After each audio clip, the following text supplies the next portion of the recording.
Hebat, Jenderal Kopassus ini selalu puasa dan salat malam meski di medan operasi.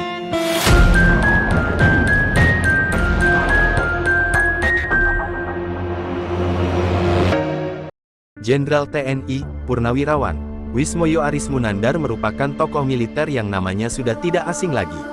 Mantan Danjen Kopasanda kini bernama Komando Pasukan Khusus, Kopassus, periode tahun 1983 sampai tahun 1985 kenyang dengan pengalaman tempur dan berbagai penugasan di medan operasi. Mulai dari penumpasan pemberontak bersenjata PGRS, Paraku di Kalimantan, G30 SPKI, Operasi Guntur dan Operasi Kilat 1 menumpas komplotan DITI pimpinan Kahar Muzakar di Sulawesi Selatan hingga Operasi Wibawa di Irian Barat sekarang bernama Papua. Keberanian dan patriotisme putra bungsu dari pasangan R. Arismunandar dan Sri Wuryan ini memang sudah terlihat sejak kecil. Wismoyo dikenal suka berkelahi demi membela teman-temannya yang lemah. Bahkan, Wismoyo yang memiliki tubuh besar juga kerap dimintai bantuan oleh kakak-kakaknya jika berkelahi dengan orang lain. Keberanian dan loyalitasnya terhadap teman dan orang terdekatnya itu terus terbawa hingga Wismoyo dewasa dan memimpin pasukan. Selepas SMA, Wismoyo memutuskan untuk menjadi tentara. Keinginannya menjadi prajurit TNI tidak lepas dari lingkungannya. Selain pernah tinggal di dekat asrama tentara saat di Madiun, rumah Wismoyo juga seringkali didatangi pamannya bersama Bambang Sugeng, Kepala Staf Angkatan Darat, KSAD, ketiga saat tengah bergerilya melawan Belanda. Hal itulah yang membulatkan tekad Wismoyo untuk terjun ke dunia militer. Lulus Akademi Militer Nasional, AMN, kini Akademi Militer, Akmil.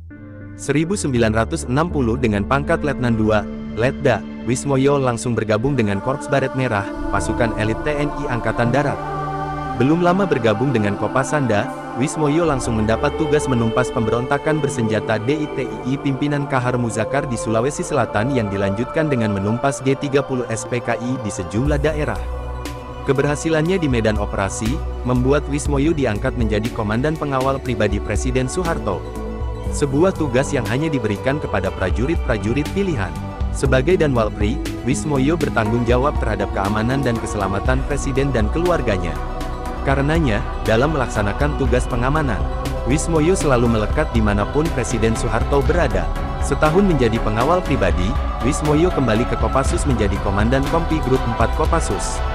Selanjutnya, diangkat menjadi Danki 5 Grup 4. Menyandang pangkat Kapten, Wismoyo kembali mendapat tugas dalam Operasi Wibawa di Papua pada 1969.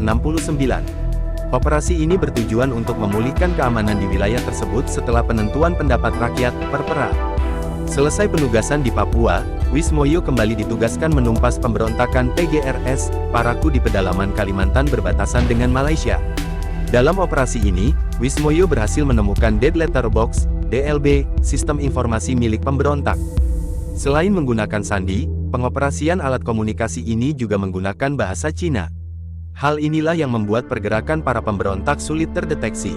Penemuan ini membuka jalan bagi TNI untuk menumpas kelompok bersenjata di Kalimantan. Karir pria kelahiran Bondowoso, Jawa Timur pada tanggal 10 Februari tahun 1940 terus meningkat. Wismoyo kemudian diangkat menjadi Kasdam 9 Udayana, kemudian Pangdam 17, Cenderawasih dan Pangdam 4, Diponegoro. Selanjutnya, Presiden Soeharto mengangkatnya menjadi Pangkostrat dan Wakasat pada 1992, sebelum akhirnya diangkat menjadi Kepala Staf Angkatan Darat, KSAD, ke-17. Selain dikenal karena keberaniannya di medan operasi, Wismoyo juga dikenal sebagai pribadi yang bersahaja, sederhana dan religius. Hal itu dilihat dari kebiasaan Wismoyo yang selalu menjalankan ibadah puasa sunnah dan salat malam meski berada di medan operasi sekalipun. Tidak jarang Wismoyo mengingatkan prajuritnya untuk selalu dekat dengan Sang Pencipta meski tengah mengemban misi operasi. Kapten If Wismoyo selalu menerapkan disiplin kepada anak buahnya.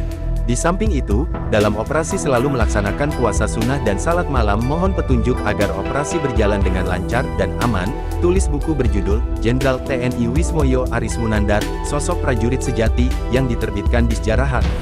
Bekali Prabowo Sajada sebelum berangkat ke medan operasi keteladanan Wismoyo Arismunandar juga diungkapkan Menteri Pertahanan, Menhan Prabowo Subianto. Lulusan Akabri 1974 ini menceritakan Wismoyo merupakan sosok yang banyak memengaruhi dirinya. Ajaran-ajaran beliau memengaruhi pribadi saya. Ajaran utama beliau ke anak buahnya selain patriotisme yang menjadi ciri khas Angkatan 45 adalah harus selalu berpikir, berbuat dan bertutur kata yang baik. Jangan izinkan berpikir buruk terhadap orang lain.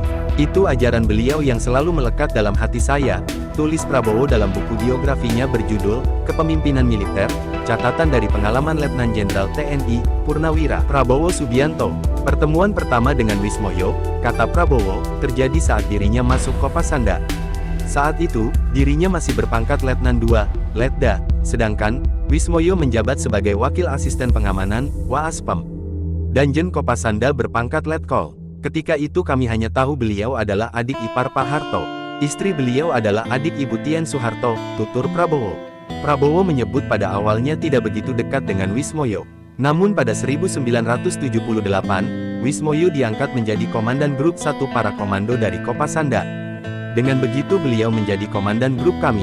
Saya waktu itu komandan Kompi 112. Saya pun mulai mengenal sosok Pak Wismoyo Arismunandar.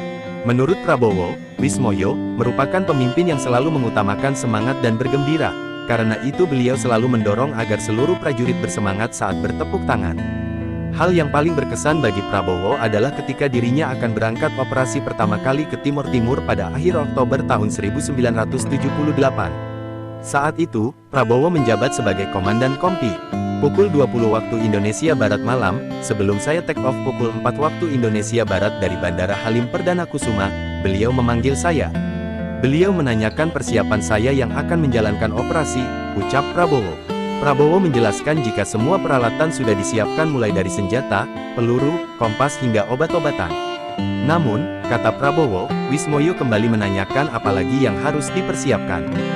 Bahkan pertanyaan itu dilakukan hingga berulang-ulang. Saya bingung mau jawab apa lagi karena sudah disebutkan semua perlengkapan sudah disiapkan, ucapnya. Wismoyo kemudian menjelaskan maksud pertanyaannya tersebut. Dia menyampaikan bahwa saya masih muda, bertanggung jawab atas 100 nyawa pasukan dan akan menghadapi bahaya maut, karena itu dia mengingatkan saya untuk dekat kepada Tuhannya yang Maha Kuasa. Barulah saya sadar, beliau lalu masuk kamar dan saat keluar membawa bungkusan isinya sajadah. Dia meminta saya menaruh sajadah itu dalam ransel selama bertugas dan menggunakannya, kenang mantan Danjen Kopassus ini.